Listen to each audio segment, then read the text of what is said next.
everyone, and welcome to Flora's Departmental Doctoral seminar. It's my pleasure to introduce her and to give a talk. And so Flora is a Ph.D. candidate at Flight Systems and Control Lab at UTICE. She received her bachelor's degree in aerospace engineering from Shanghai Jiaotong University in 2015, starting her graduate study at UTICE in 2017 as a master's student, later transferred to PhD program in 2018. Her research interests lies in differential gains and multi-aging systems, as you will learn more in detail today. Pending her successful defense and upon her graduation from UTICE, Flora will continue in her academic research at our neighbor university. So in her spare time, painting, running, crocheting, and baking. Some of the evidence displayed here. So today's session on self. She doesn't bring her own baking today. So she declared that because she's totally focused on preparing for the DDS. So she hopes you like the presentation, but she does bring some paintings and projects to share with you. And it's my pleasure and to introduce her and also welcome all the audience from UTICE. I know there's also some friends from China all the way, so that's why she also in the Zoom in the hybrid mode. And one small anecdote evidence to show her how powerful her research and influence to this group is. As you can tell, the balance of today's all the whole weight is shifting this side, while she's sustaining her some on this side. So that's this small indication. So without further ado, thank you. Welcome. Thank you, Professor, and thank you everyone for thank you for coming in person for my DDS, and also thanks for those friends. Oh, I have 6 participants here, like through Zoom, to listen to my DDS. So the title of my thesis is a multiplayer target defense game between Quadrotor teams. I will briefly go through.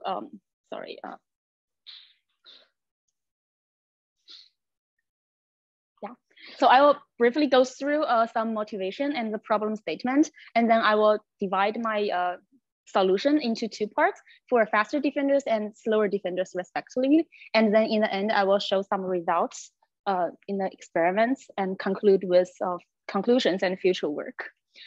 So first of all is the motivation part. So we all know that drones are very popular these days. Most of you may have either used yourself or seen other people using drone to fly over, taking pictures. And also those big companies are doing delivery business such as Amazon or DDC, a company in Canada specialized in doing this. But what I want to mention is that there's also a downside about the drones, which are bad people might use them in bad ways to affect people's lives. For example, I have 4 incidents here showing drones show up in places that they are not supposed to be. So what I want to mention is to highlight the second one. In 2015, protester against nuclear use land a drone carrying those radioactive items to land a drone on the Japanese Prime Minister's office, on the roof of his office. So this Prime Minister is Abe, determined by the time, so who has just been murdered, which is a tragedy. So this also reminds us, go back to our topic, is that drones can be used to do bad things. So in order to solve this problem, there is a dedicated system called counter-UAS system, which is focused on detect and intercepting drones. And this market has also been growing. But because of there are a lot of people doing this 2 aspects. So what I want to do is to look at this problem in a different angle. So I assume this detection and capture part has already been solved. And I consider a situation where the invading drones is further away from the defender than the effective range of the intercepting devices. And when the invader is detected, so what should the defending drones do in this case so as to get those invaders in range? So this is the problem that I want to solve. So here I adopt some assumptions. The first one is the invaders are intelligent. So they do not follow some predefined path, but instead they can adjust their behaviors online depending on the defender strategy. So this is the assumption that make my problem a differential game. And secondly, I want to assume that the distance the players travel are much larger than the physical size of the drones. So actually, like you can imagine that in an airport or like big area, and the size of the drones are much smaller. So in this case, we can assume that the velocity of the drones can change instantly. And this is the assumption that allows us to use the single integrator dynamics. And on top of that, I also assume perfect information on positions and velocities of the players, and also assume a non-zero capture range. Actually, you can see like from this figure that this is the experiment done by this company called Drone Catcher. So it uses a drone ejecting a net to capture another drone. So you can see like there's a rather large capture range compared to the size of the drone. So this is a more formal formulation of my problem. And I give all the invaders the same velocity called VI, constant velocity, and also give a different velocity for the defenders, VD. And I use then a target area to like describe like the airport or some government buildings. And I use this G function to describe this area. So the goals of the defenders is to capture the invaders before they enter the target area. And on the contrary, this is a game, the invaders hope to enter the target area without being captured by the defenders.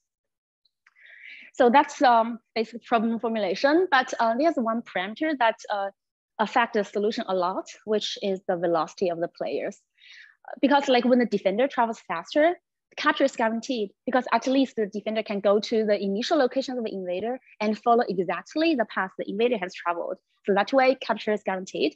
So in this case, like the defenders need to do better. So the question we ask is how to catch the invaders as far from the target area as possible.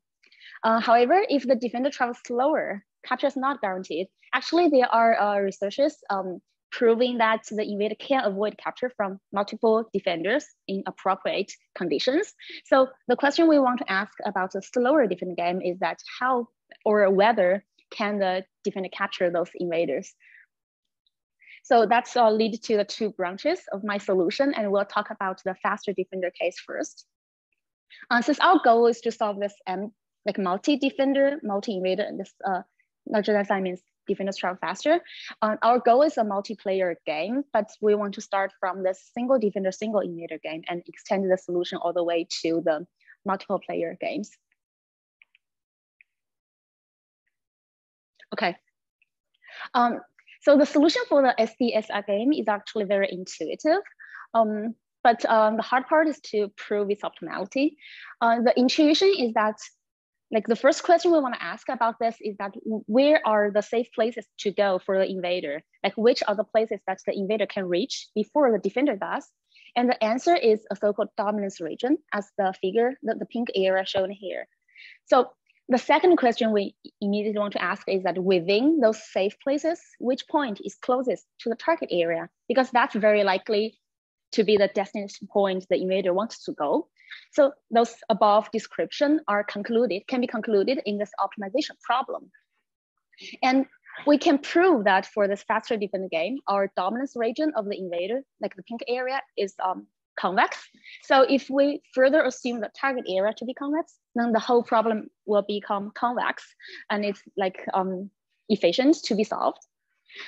So this intuition indicates that the optimal strategy, well, the intuitive strategy for the two players are both to head to this P star point, the solution for the optimization problem. And this G function taking P star as input can be viewed as the close like distance that the invader can reach to the target area.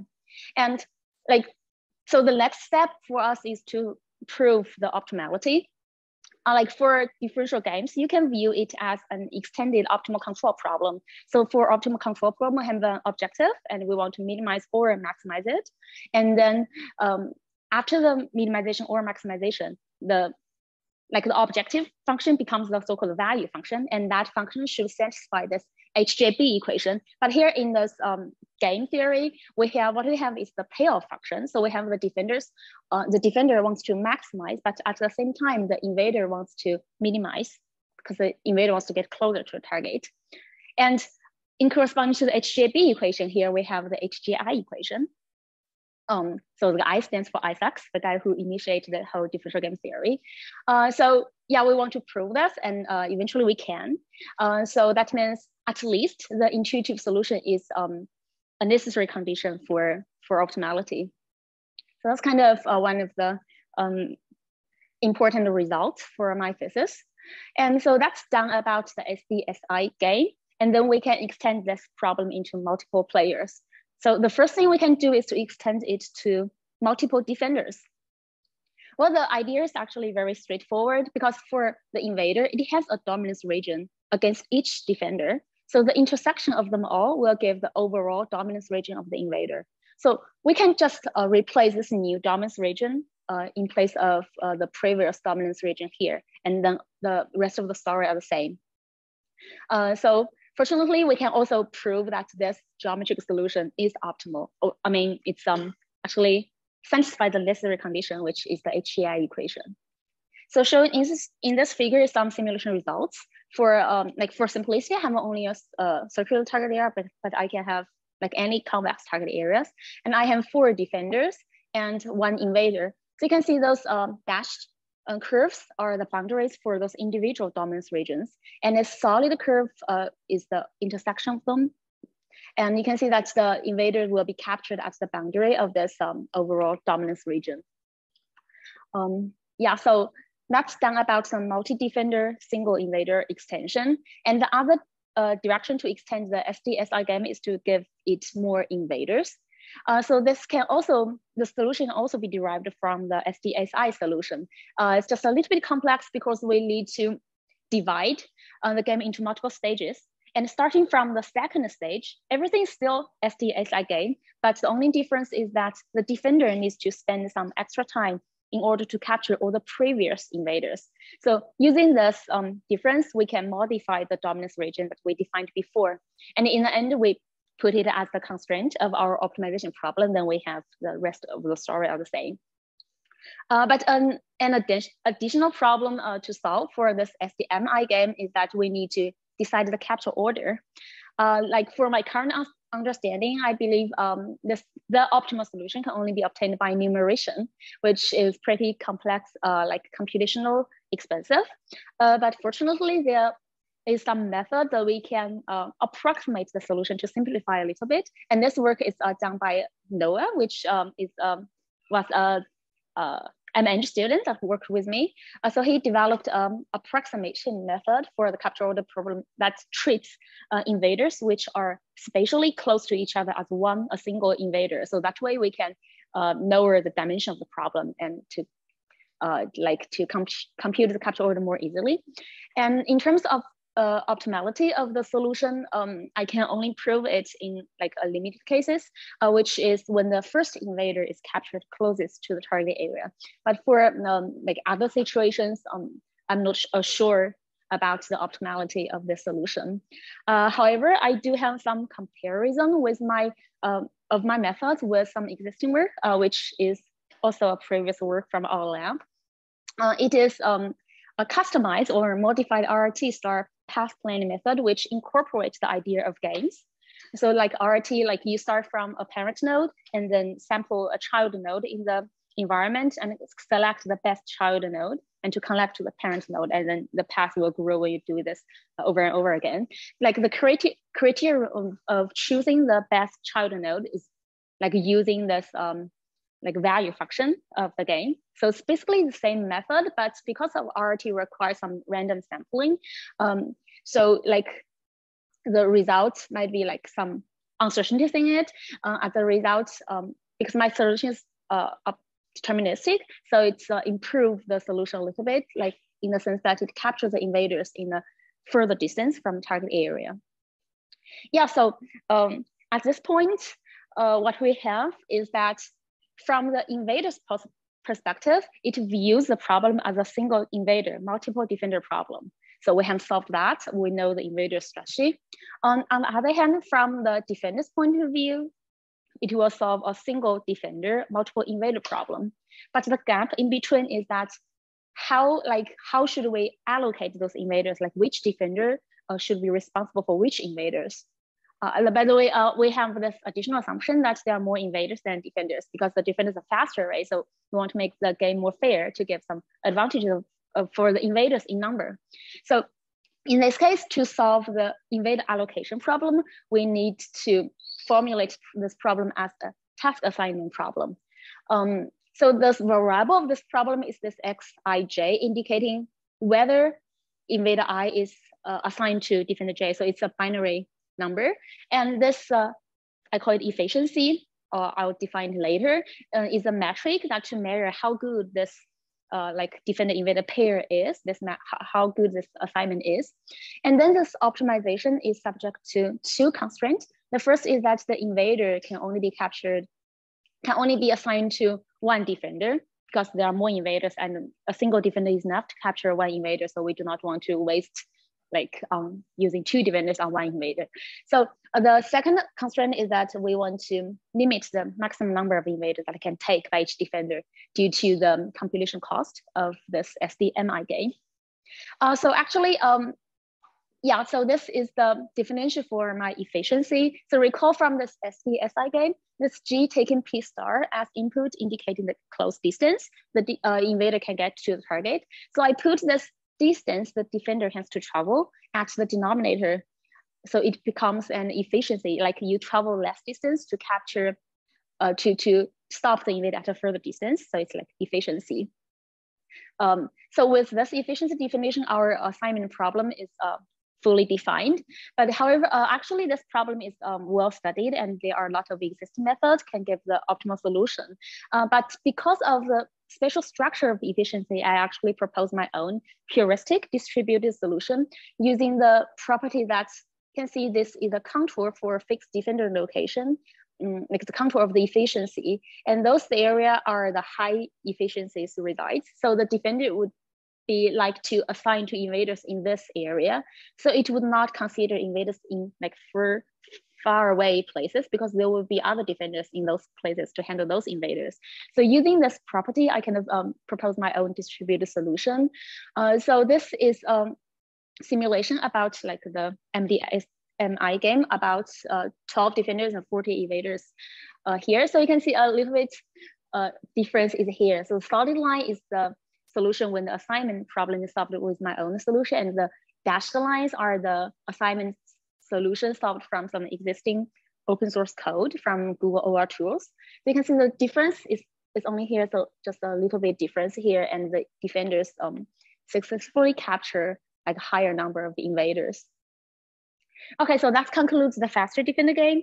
So the contributions about this part in conclusion include, I gave a straight proof for the geometry solution of this STSI game and also extend them to either multi-defender or a multi-invader. And I also formulate and solve a task assignment problem, and all those elements lead to a distributed solution for this MDMI game. Okay, so that's done about the faster defender case, and then we look at the slower defender game. So as we mentioned before, the biggest difference is that the invader can avoid capture. Like in my thesis, the capture is defined as the distance between the two players are closer than the capture range. So when the distance exactly equals to the capture range, it's not considered as captured. So when this happens, how can the invader avoid capture?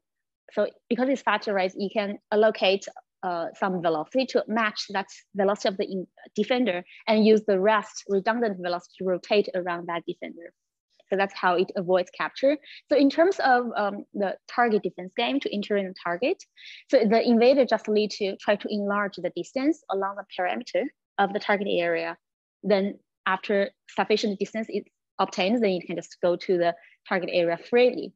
So at this point, you might want to ask, how can the defenders possibly win the game.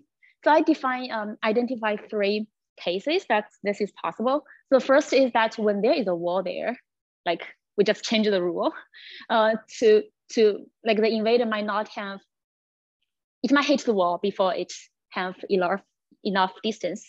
Or a similar case here is that we have multiple defenders. Some defender come in the other direction. So the invader might be captured by the other defender when it is trying to enlarge in the distance from the first defender.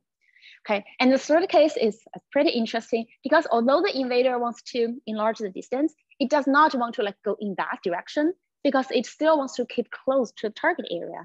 So eventually it will end up with rotating around the target area. But because the defender is like, although the defender is slower, but if it is closer to a target area, it can still have the equivalent angular velocity to avoid the invader from passing through. So in the end, they might end up rotating around target area. So invader cannot enter, but it's not captured either.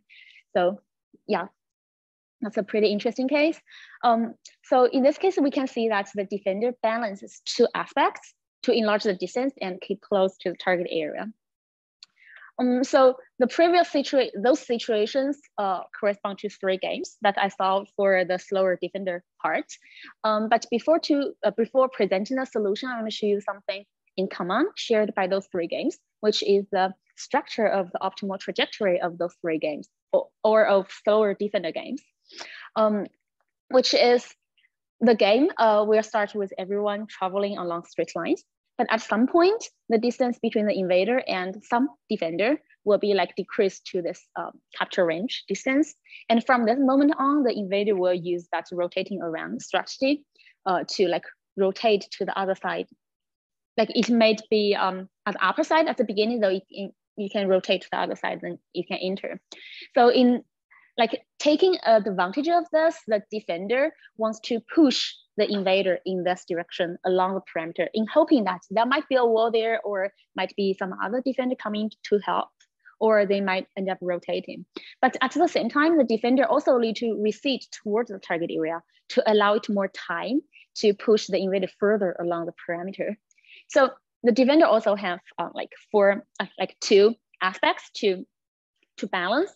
So like the game is all about balancing like contradictory aspects. So eventually the solution will be look like this. We'll talk about this SDSI game with walls. First, we have 2 walls here because like if you only have 1, the invader can just go in the other direction, right? And for simplicity, I use a straight line target area here. And because the question we want to ask about this problem is whether the invader like can be captured. And the answer is showing in this figure, this 2 figure actually. When you fix the distance of the defender from the target area, and then you solve this barrier curve. If the invader starts from above the barrier, it will be captured before entering the target area. But if the invader starts somewhere below this barrier, then it can enter the target area without being captured. So this barrier curve solves our question we raised at the beginning. So in this figure, there are 2 parameters that are correlated. The first is the distance between the defender and the target area. And the second is the distance between the 2 walls. So those 2 figures are just showing 2 different combinations of these 2 parameters.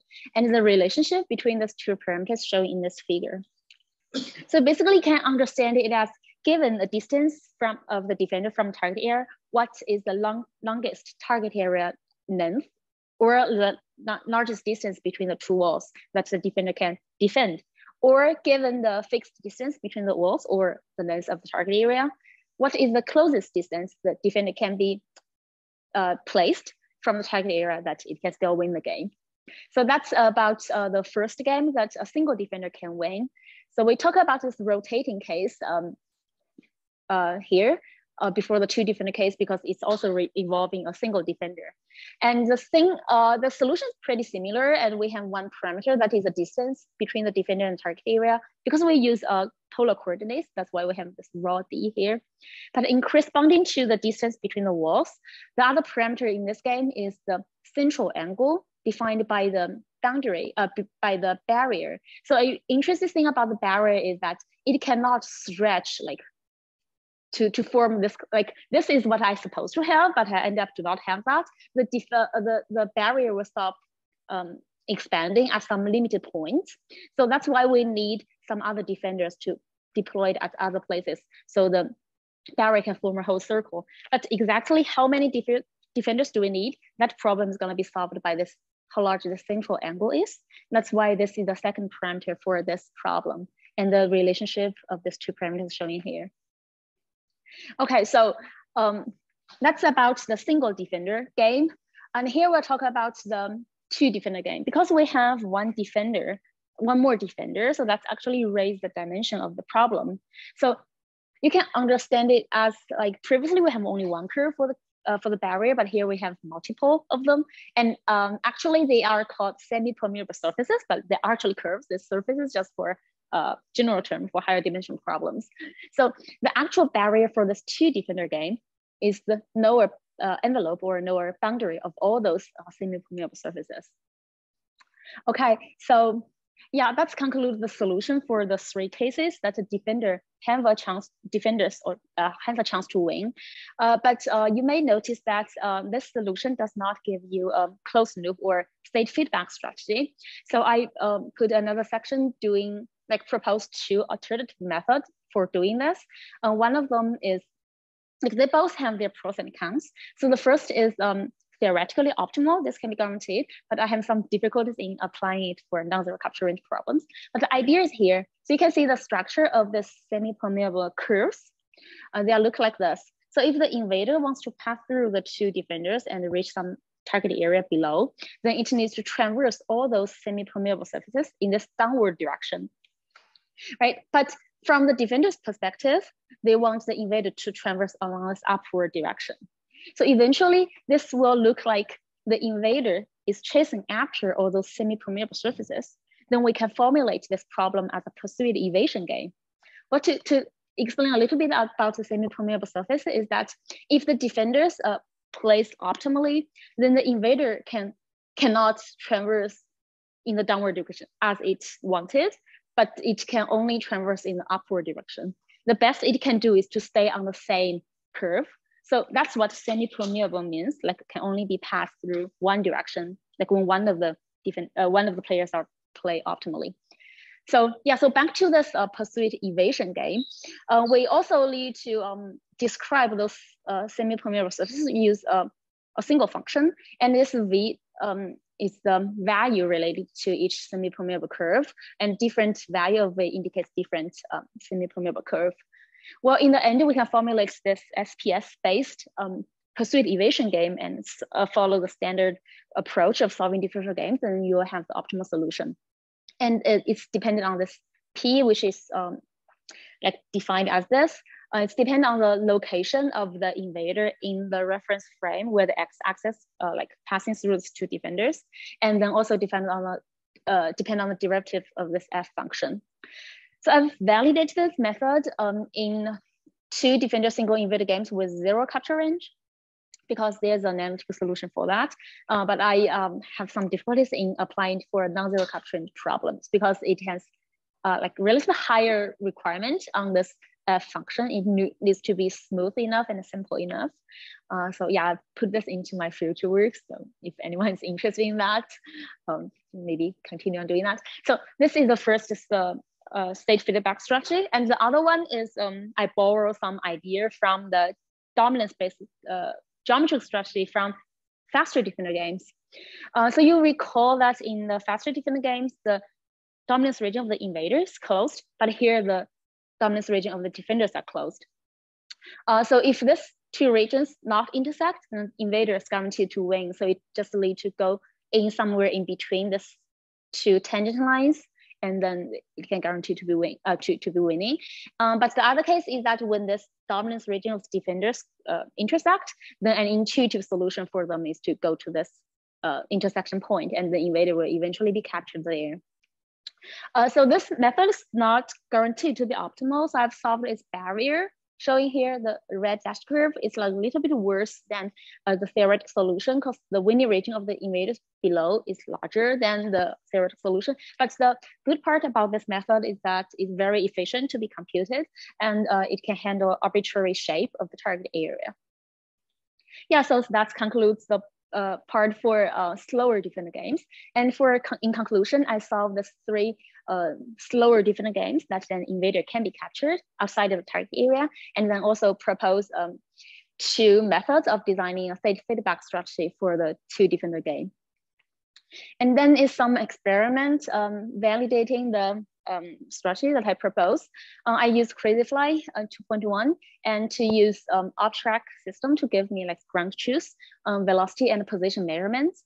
And the strategy I designed before goes through this part. It takes the velocity and location of other players and give us the velocity command. And I have a separate channel for this attitude control, and then they go to the velocity controller and go to the Crazyfly. So Crazyfly can handle its own attitude control. So that's the structure, the setup of my experiment. And this is the result for the setup for the faster defender games. I have 2 defenders and 4 invaders. And those are the trajectories. And I have the different colors. Each defender has a different color. And when the invaders with the same color, that means that invader is assigned to that defender. So I have some videos showing the results. And you see those 2 are the defender. Yeah. And when the invader is captured, it's gonna land. And they like sort out the assignment themselves online, those defenders. So that's the solution for the experiment for the faster defender game. And for slower defender game, I have 2 defenders. I validated the geometric solution here. So I have 2 defenders and single invader. And those are the barrier that I collected from my experiment. And then those are some videos showing a case where the defenders win the game. So the invader would be captured before it enters the target area. And here I use a straight line for the target area.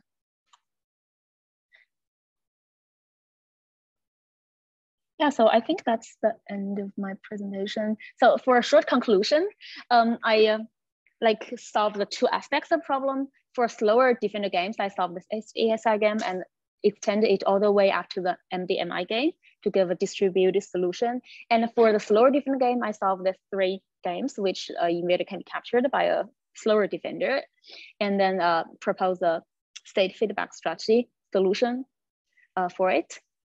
And then for some of the future works, I actually have, the first one I haven't mentioned before is that when I'm proving the geometric solution for the SDSA game, I kind of assume this G is second order differentiable, but I believe this is not necessary. I think continuous is enough, but I haven't proved that.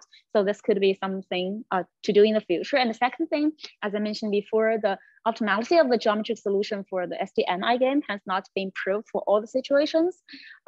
Yeah, that can also be something I can do. And then is the SPS-based strategy.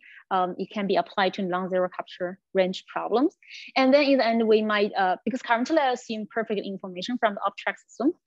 So this can be moved on board to network drones to do their own state estimation themselves, and also to design a controller that incorporates this defending strategy. So like they can fly fully autonomously. So that could also be some future work. And those are the publications that I have related to my research.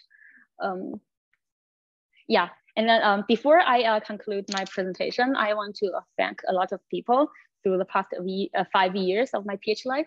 And the first is my supervisor, Professor Liu. So I want to thank him for like allowing me to study here at the first place. So I always wanted to do a PhD. Actually, like when I graduated from my undergraduate school, I was like, I want to study more, as it's not enough. But I kind of had some tough times after that. So there was time that I thought I would give up, but I'm not going to do PhD anymore. But then I got a chance to come to UTIUS. So yeah, I'm very thankful for Professor Liu to let me study here. And he also teach me a lot of things, like how to do my research and also how to be myself, actually. And Professor Liu is a very self-disciplined and passionate person. Actually, I think he's taught me a lot of things, even without saying anything already. So yeah, thank him very much. And then next, I want to thank the other members from my deck, Professor Kelly and Professor Waslander. Their like kindness and their advices have really helped me to build my confidence and also improve my research work. And also I want to thank the whole FAC lab, including those who are currently studying here and those who have already graduated. Like they are being very good friend of mine, and also like discuss questions about research with them. So I will always miss the days that I spend with you guys. And also I want to thank the NSERC and Carrie for supporting me financially, and also this Kai Yin-shen graduate scholarship. So I received the scholarship twice. So Mr. Kai Yin-shen was alumni from SJTU as well. So this scholarship is for students who graduated from SJTU and study here in ULT. So this it's currently run by the two daughters of Mr. Shen, Donna and Jane. So it's not just about the scholarship, the money. So it's also about they held a lot of interesting events and invite me to dinner to give me some social life outside of the school. So yeah, thank them very much. And I also want to thank my parents. Like I'm the only child in the family, and they are very traditional Chinese parents that want the child to be around. But like they allow me to travel to the other side of the earth to pursue what I want. So being very supportive, and thank them for that. And in the end, the next but not least, I want to give my special love and gratitude for my husband, Dr. Hao Mei here, who has just graduated from UTIUS from Professor Demer's lab. You might also attended his DDS as well. So like before I came, like I would say 1 year before I came to UTIUS, I absolutely had no idea if I want to go abroad or anything. But as I mentioned, I had some tough times. So I'd be like, I want to go to some completely different environment and start over. And he was like, okay, I'll go with you. So yeah, very supportive. So like, if you guys have ever felt like I'm a strong person or like very daring doing what I want, it's because of the love he gave me. So yeah, I promise I'll love you back. So if we want to do anything like for you in the future, I will always be supportive, be there for you.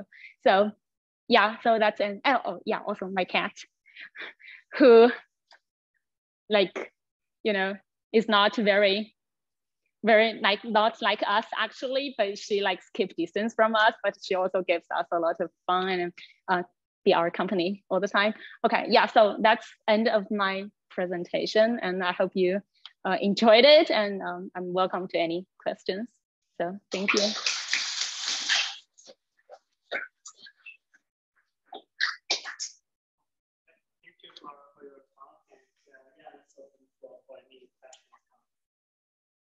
So if you ask a question, you will have my gift here. Yeah. So I noticed that for the multi-dependent multi-feature case, you have a distributed target assignment strategy. Yeah. And I was wondering if there are any drawbacks to that strategy. If there was let's say a large group of intruders in one side, with the defenders on the other side, you get a disadvantage because the distributed strategy.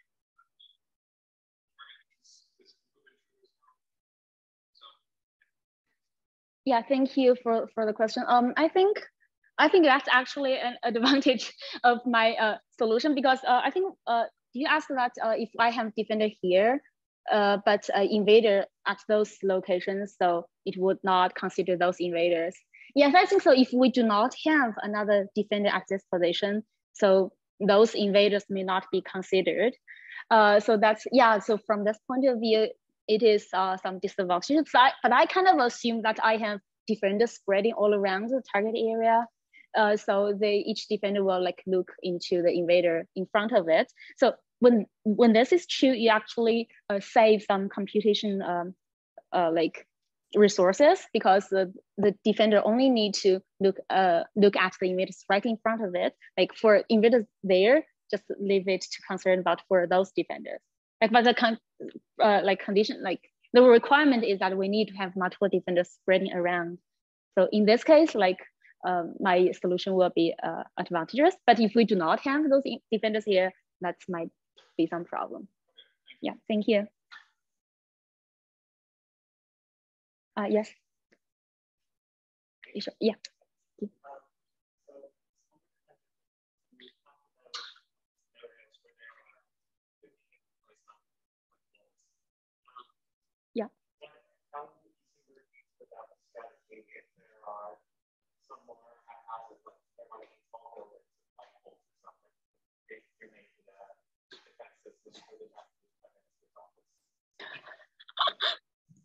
Sorry, you mean what if there are tall buildings like? Oh, okay. I haven't considered those case yet. Yeah, so, yeah.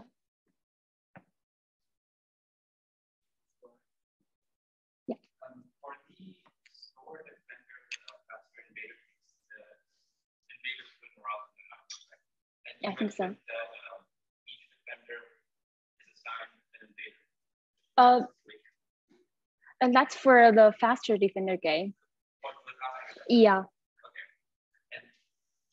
So for the slower defender game, I think I consider those two as special case. I think the two defender games is like a more general case. So if you have multiple, like if you have a target area and multiple defenders, and you spread around those defenders around that target area, then those two defenders can only handle one invader coming in there. So if there are two or more invaders coming in at the same time, is that your question? I guess what I was getting at was because for the faster defender case, would there be a more optimal solution if there were a lot of switch targets, or is it not that? Oh, I mean, so your question is about the faster defender game. Yeah, so actually, so after this Access MDNI game, I'm not sure whether my solution is optimal actually, because it's like too complex, too many players. I cannot assure that. But talking about switch targets, I think they compute the assignment online and they change it online. So when I do the simulation, I do that at every step. That's because my distributed solution is actually very computationally efficient. So you can update assignment like online at every moment during the game. So it's like updating it. Yeah, thank you. Yes.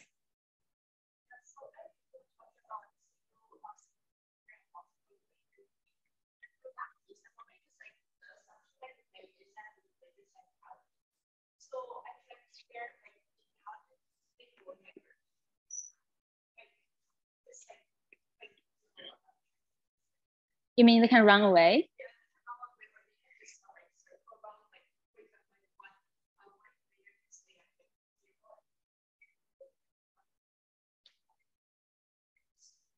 Oh, you mean like use some invader to lure the defender to go?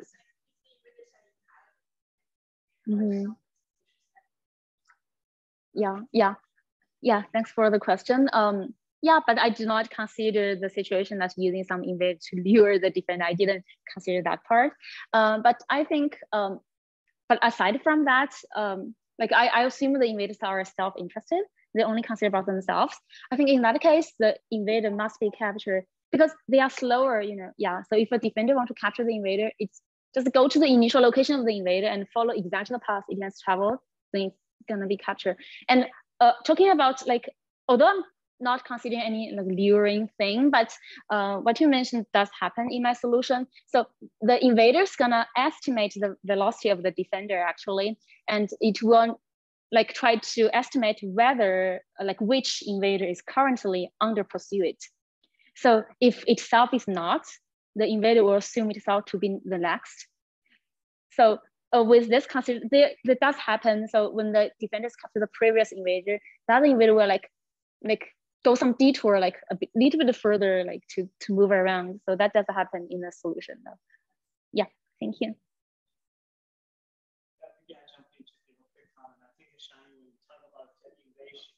Intelligence, I think the assumption is that you do have this game strategy to set up in the beginning, which means that the invader has this mission, does want to go to the target.